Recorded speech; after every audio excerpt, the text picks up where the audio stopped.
Years had a rogue DCI boss called George Kinoti.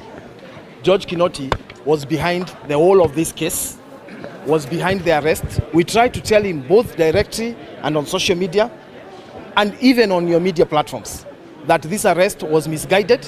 This arrest was not driven by evidence but by emotion and by a rush of wanting to be on the headlines and to control a story that never existed. Today the court has affirmed what we have said, that for the last 6 years, George Kinoti put an innocent person on the dock, knowing very well there was no evidence that put Jackie on the scene, that put Jackie on concealing any evidence, and the court has confirmed all that today.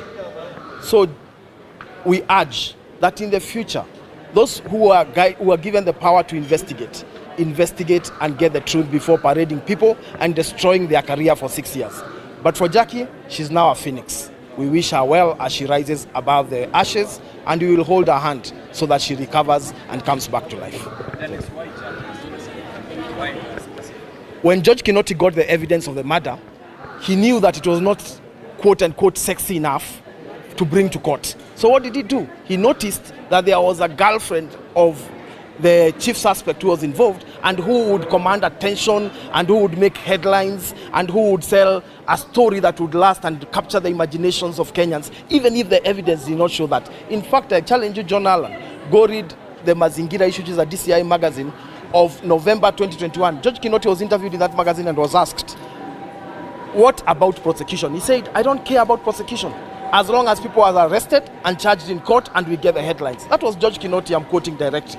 So this was George Kinoti in his element. He just chose to go for a person who would attract headlines and got a person whose career was rising, had just become a news anchor, and was a good bait to bring to court so that he would have headlines. How will we reverse, even for you as journalists, how will we reverse 6 years of negative headlines? In fact, the first year after the arrest, there were 14 headlines placing Jackie as a murderer.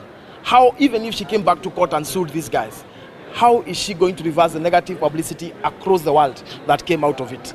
It is this kind of nonsense that must be dealt with, and George Kinoti must at one time stand on the dock and answer for those kind of things that he did. But the opposing view? Of course, I will have to consult because it's Jackie on the dock.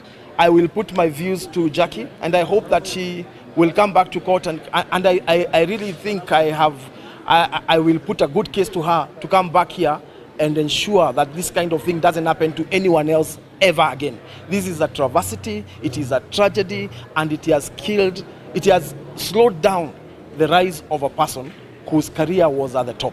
But the opposing view here is that some people have questioned the freedom of the judiciary. Considering that all that has come into the public sphere, do you think that this case was truly free and fair to those who critique and say that this case was actually compromised in one way or another? I noticed your invite to me to get into the exchange of the executive, the judiciary, and the legislature. I declined. Because from the beginning on this case, we said Jackie was innocent. We stood by it despite all the negativity. Today, we have vindicated that she's not only innocent, but that she was unfairly dragged to this court by George Kinoti and the investigators thereof. Thank you very much.